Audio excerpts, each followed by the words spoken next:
this door. The door I knock on is the door of attention.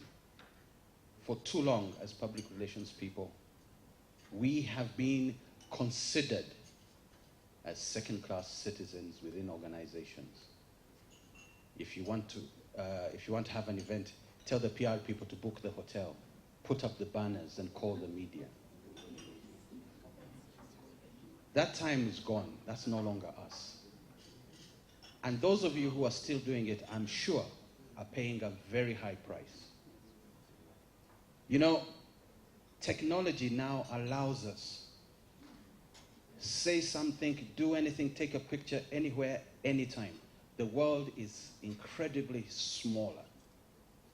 And because of that, institutions, government, corporations need to take notice that unless they put their PR people at the table, their organizations are in trouble. I decided I would tell the Honorable Minister what I was going to say so that he is prepared, because if the PR people were at the table when this issue of the cancer machine happened, you wouldn't have had such blundering statements from the ministers and other government officials. They just did not have a single hymn sheet. If the PR people were at the table when the government decided during the elections to switch off the internet, they wouldn't be struggling so hard, because it's not unusual. Paris, in France, they switched off when Charlie Hebdo happened. In London, they switch it off consistently. In the United States, they don't allow access to the anti-abortion terrorists. We live in a time of terrorism. And if national security is going to be compromised by the use of the internet, then indeed they have a right to switch it off. But don't just switch it off.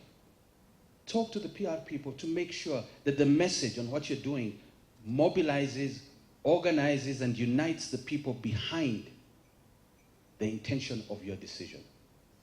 And so, Honorable Minister, the government needs to work with us. You need to put the PR people in government at the forefront to craft the messages. There's so much wonderful things happening in this country, but you never ever get to hear that story. Last week, 2 weeks ago, I went to meet the Meme staff. I work for Meme. I went to meet the Meme staff, and I went to Mitiana. I was in Mitiana at 7:30 in the morning. I met the team in Fort Portal at 4 o'clock. Early morning, I drove to Kasese, drove back from Kasese to Fort Portal, and I was in Fort Portal at 10 o'clock, had breakfast at the hotel. I was in Kampala at 3 o'clock. And I'm just saying, you know, when they talk about the road infrastructure, the way things have changed, and the government doesn't celebrate this. And that's why they need to put you people who are in this room, you PR people, at the forefront of showing the successes of our country. How do you mobilize us and organize us to believe in our country if you can't tell the story right? But even in organizations, even in all our organizations, there will be a time when crisis knocks on your door. If the MD and the finance manager and the chief operations manager are the only ones at the table, your organization is in deep trouble. And so the message I wanted to give today, and as I said, I'll use every opportunity when I get to speak, since I represent the public relations people in this country, is to knock on that same message. Put us at the forefront. We are living in a world of instant information.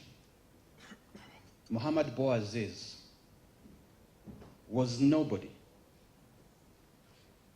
until he burnt himself in front of a building in Tunisia.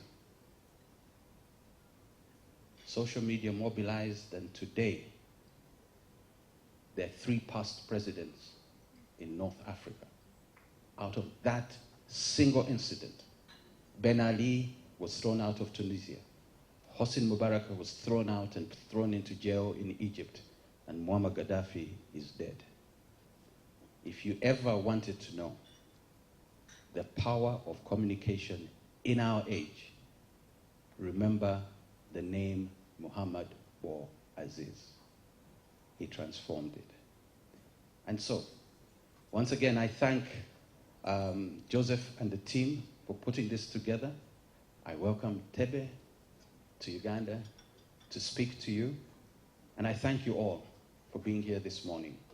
Let us have a wonderful conversation on how we can get our brands better positioned, on how we can improve our networking and build strong relationships with our stakeholders.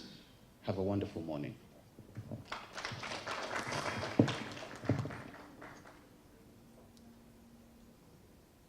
Round of applause again for the one and only His Excellency, Henry Rugamba. Just before we listen to our keynote speaker, the DJ, please, can you interlude in one?